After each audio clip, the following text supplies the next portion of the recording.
بسم اللہ الرحمن الرحیم۔ السلام علیکم۔ صحیح بخاری حدیث نمبر 391۔ رسول اللہ صلی اللہ علیہ وسلم نے فرمایا، جس نے ہماری طرح نماز پڑھی اور ہماری طرح قبلہ کی طرف منہ کیا اور ہماری ذبیح کو کھایا تو وہ مسلمان ہے جس کے لیے اللہ اور اس کے رسول کی پناہ ہے، پس تم اللہ کے ساتھ اس کی دی ہوئی پناہ میں خیانت نہ کرو۔ صحیح بخاری حدیث نمبر 392۔ رسول اللہ صلی اللہ علیہ وسلم نے فرمایا، مجھے حکم دیا گیا ہے کہ میں لوگوں کے ساتھ جنگ کروں یہاں تک کہ وہ لا الہ الا اللہ کہیں، بس جب وہ اس کا اقرار کر لیں اور ہماری طرح نماز پڑھنے لگیں اور ہمارے قبلہ کی طرف نماز میں منہ کریں اور ہمارے ذبیحہ کو کھانے لگیں تو ان کا خون اور ان کے اموال ہم پر حرام ہو گئے، مگر کسی حق کے بدلے اور باطن میں ان کا حساب اللہ پر رہے گا۔ صحیح بخاری حدیث نمبر 393۔ اے ابو حمزہ، آدمی کی جان اور مال پر زیادتی کو کیا چیزیں حرام کرتی ہیں؟ تو انہوں نے فرمایا کہ جس نے گواہی دی کہ اللہ کے سوا کوئی معبود نہیں اور ہمارے قبلہ کی طرف منہ کیا اور ہماری نماز کی طرح نماز پڑھی اور ہمارے ذبیحہ کو کھایا تو وہ مسلمان ہے۔ پھر اس کے وہی حقوق ہیں جو عام مسلمانوں کے ہیں اور اس کی وہی ذمہ داریاں ہیں جو عام مسلمانوں پر ہیں۔ اور ابن ابی مریم نے کہا، ہمیں یحییٰ بن ایوب نے خبر دی، انہوں نے کہا ہم سے حمید نے حدیث بیان کیا، انہوں نے کہا ہم سے انس بن مالک رضی اللہ عنہ نے نبی کریم صلی اللہ علیہ وسلم سے نقل کر کے حدیث بیان کی۔ صحیح بخاری حدیث نمبر 394۔ رسول اللہ صلی اللہ علیہ وسلم نے فرمایا، جب تم قضائے حاجت کے لیے جاؤ تو اس وقت نہ قبلہ کی طرف منہ کرو اور نہ پیٹ کرو، بلکہ مشرق یا مغرب کی طرف اس وقت اپنا منہ کر لیا کرو۔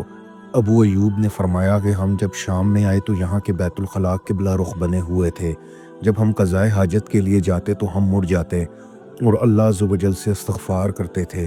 اور زہری نے عطا سے اس حدیث کو اسی طرح روایت کیا۔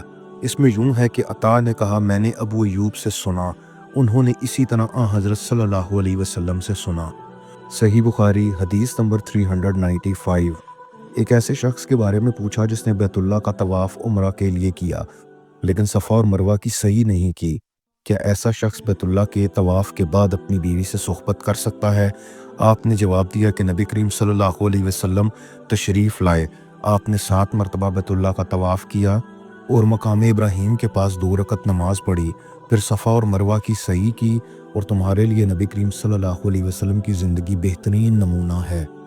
صحیح بخاری حدیث نمبر 396۔ بھی یہ مسئلہ پوچھا تو آپ نے بھی یہی فرمایا کہ وہ بیوی کے قریب بھی اس وقت تک نہ جائے جب تک صفا اور مروہ کی صحیح نہ کر لے۔ صحیح بخاری حدیث نمبر 397۔ ابن عمر کی خدمت میں ایک آدمی آیا اور کہنے لگا، اے لو، یہ رسول اللہ صلی اللہ علیہ وسلم آن پہنچے اور آپ کعبہ کے اندر داخل ہو گئے۔ ابن عمر نے کہا کہ میں جب آیا تو نبی کریم صلی اللہ علیہ وسلم کعبہ سے نکل چکے تھے، میں نے دیکھا کہ بلال دونوں دروازوں کے سامنے کھڑے ہیں۔ میں نے بلال سے پوچھا کہ کیا نبی کریم صلی اللہ علیہ وسلم نے کعبہ کے اندر نماز پڑھی ہے؟ انہوں نے کہا کہ ہاں، 2 رکعت ان 2 ستونوں کے درمیان پڑھی تھی جو کعبہ میں داخل ہوتے وقت بائیں طرف واقع ہیں، پھر جب باہر تشریف لائے تو کعبہ کے سامنے 2 رکعت نماز ادا فرمائی۔ صحیح بخاری حدیث نمبر 398۔ جب نبی کریم صلی اللہ علیہ وسلم کعبہ کے اندر تشریف لے گئے تو اس کے چاروں کونوں میں آپ نے دعا کی اور نماز نہیں پڑھی، پھر جب باہر تشریف لائے تو 2 رکعت نماز کعبہ کے سامنے پڑھی، وہ فرمایا کہ یہی قبلہ ہے۔ صحیح بخاری حدیث نمبر 399۔ نبی کریم صلی اللہ علیہ وسلم نے 16 یا 17 ماہ تک بیت المقدس کی طرف منہ کر کے نماز پڑھی، اور رسول اللہ صلی اللہ علیہ وسلم دل سے چاہتے تھے کہ کعبہ کی طرف منہ کر کے نماز پڑھیں۔